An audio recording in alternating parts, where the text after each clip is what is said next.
Bonjour à tous. Alors, répondre aux avis des voyageurs, c'est souvent la tâche qu'on repousse, n'est-ce pas?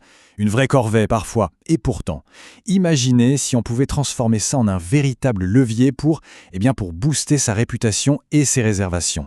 C'est exactement ce qu'on va décortiquer ensemble. Alors, au programme aujourd'hui, on va commencer par les fondamentaux, les règles d'or si vous voulez. Ensuite, on verra comment s'adapter, parce qu'un avis positif, c'est pas la même chose qu'un avis mitigé ou négatif. On décodera aussi les spécificités de chaque plateforme et bien sûr, on passera en revue les 10 erreurs à éviter absolument. Et pour finir, on verra comment mettre tout ça en pratique. Allez, on plonge dedans. Ok, première section, les règles d'or. Avant même de se demander quoi écrire, il faut poser les bases. Il y a quelques principes vraiment incontournables pour soigner son image de marque et paraître pro en toutes circonstances. Et voilà la question qui tue, celle que tout le monde se pose, est-ce qu'il faut vraiment répondre à 100% des avis? Je veux dire, même aux petits commentaires sympas, du genre super séjour avec 5 étoiles et puis c'est tout. La réponse, elle est claire et nette. Oui, absolument. À 100%. Pourquoi s'infliger ça? Eh bien parce que chaque réponse, c'est un message envoyé aux futurs voyageurs. Ça leur dit, cet hôte écoute, il est impliqué. Le silence, au contraire, ça peut vite être interprété comme du désintérêt. Et ça, c'est pas bon pour le business. Ensuite, le timing. C'est le nerf de la guerre. Pour un avis négatif, il faut être réactif. On parle de 24 à 48 heures grand maximum. Si c'est une critique vraiment sévère, essayez même de viser les 4 heures. Pour un avis positif, on a un peu plus de souplesse. 72 heures, ça passe. Mais la limite absolue, vraiment, c'est 1 semaine. Après, ça perd de son impact. Une réponse rapide, ça montre qu'on est aux aguets, qu'on gère. Bon, d'accord. Mais qu'est-ce qu'on fait si on a loupé un avis? Ça arrive. La règle d'or, c'est mieux vaut tard que jamais. Mais attention, il y a une astuce. Le point crucial, c'est de ne jamais mentionner le retard. N'écrivez pas « désolé pour la réponse tardive ». Non, on répond comme si on venait de découvrir le commentaire. Point. Rappelez-vous, la réponse, elle est surtout pour ceux qui liront après. Ok, on a nos règles de base. Maintenant, passons à la partie un peu plus fine, l'art de l'adaptation.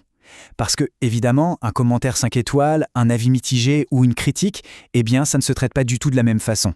Il faut savoir moduler sa réponse. Commençons par le cas le plus agréable, l'avis positif.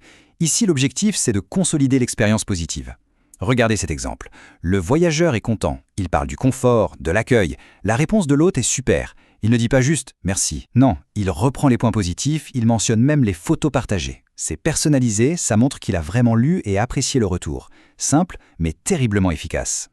Maintenant, l'avis mitigé. C'est souvent le plus intéressant. C'est une vraie opportunité de montrer son professionnalisme.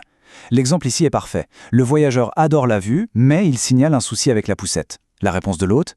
Il commence par valider la critique, vous avez raison, pas d'excuses, pas de mais, il reconnaît le problème, et seulement après, il embraye sur le positif. C'est la structure parfaite. On valide le négatif, puis on remercie pour le positif. Ça respire l'écoute et la confiance. Et on arrive au plus redouté, l'avis négatif. C'est le test de vérité en quelque sorte. Mais un avis négatif bien géré peut valoir de l'or pour votre crédibilité. Alors, comment on fait? Surtout, règle numéro 1, on ne répond jamais à chaud. Jamais. On laisse passer quelques heures, on respire un bon coup. Ensuite, on suit les étapes. On remercie pour le feedback. Oui, on remercie. On s'excuse sincèrement si c'est justifié. On répond point par point, factuellement. On explique les actions prises. Et enfin, on propose de passer en privé. C'est la méthode pour désamorcer la situation et sortir par le haut. Allez, on continue. Un des pièges classiques, c'est le copier-coller. On a une bonne réponse et hop, on la met partout. Grosse erreur. Airbnb, Booking.com, Google, ce sont 3 mondes différents, avec des attentes différentes.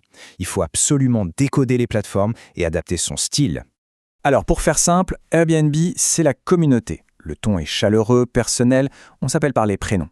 Et attention, un 4 étoiles sur Airbnb, c'est perçu comme un mauvais avis. Sur Booking.com, on change de registre. C'est plus pro, plus hôtelier. On parle au nom de l'établissement. Et Google, Google, c'est la vitrine publique. N'importe qui peut laisser un avis, même quelqu'un qui n'est jamais venu. Il faut donc être vigilant et parfois savoir remettre en question la légitimité d'un commentaire. Bon, on a vu tout ce qu'il faut faire. Maintenant, voyons ce qu'il ne faut surtout pas faire. Voici le top 10 des erreurs qui peuvent vraiment ruiner une réputation. Alors la liste est longue, mais regardez bien. Ignorer un avis, répondre sous le coup de l'émotion, être sur la défensive, faire du copier-coller. Chaque point sur cette liste est un petit caillou dans la chaussure qui peut faire très mal à long terme. C'est important de se rappeler d'une chose. On n'écrit pas seulement pour la personne qui a laissé l'avis. On écrit pour les milliers d'autres qui vont lire cette réponse avant de réserver. Voilà, en appliquant toutes ces bonnes pratiques, on change complètement de perspective. Répondre aux avis, ça passe de corvée à une véritable opportunité. C'est une chance à chaque fois de montrer son sérieux, son professionnalisme et de construire une relation de confiance. Et tout ça nous amène à cette idée centrale. La technologie vous assiste, mais l'hospitalité reste votre affaire. C'est tellement vrai. On peut avoir les meilleurs outils, des réponses automatiques, mais au final, rien ne remplace la touche humaine, la sincérité. C'est ça qui fait la différence et qui construit une réputation solide. Et justement, pour aider à passer de la théorie à la pratique, on a mis la main sur un guide super complet que vous pouvez télécharger. Dedans, il y a des modèles, des exemples, des bonnes pratiques. C'est vraiment la ressource à garder sous la main pour ne plus jamais être pris au dépourvu. Pour conclure, je voudrais vous laisser avec cette question. Avec chaque réponse que vous écrivez, quelle histoire êtes-vous en train de raconter sur votre hospitalité? Parce qu'au final, ce ne sont pas juste des réponses. Ce sont les pages publiques de votre réputation. À vous de bien les écrire.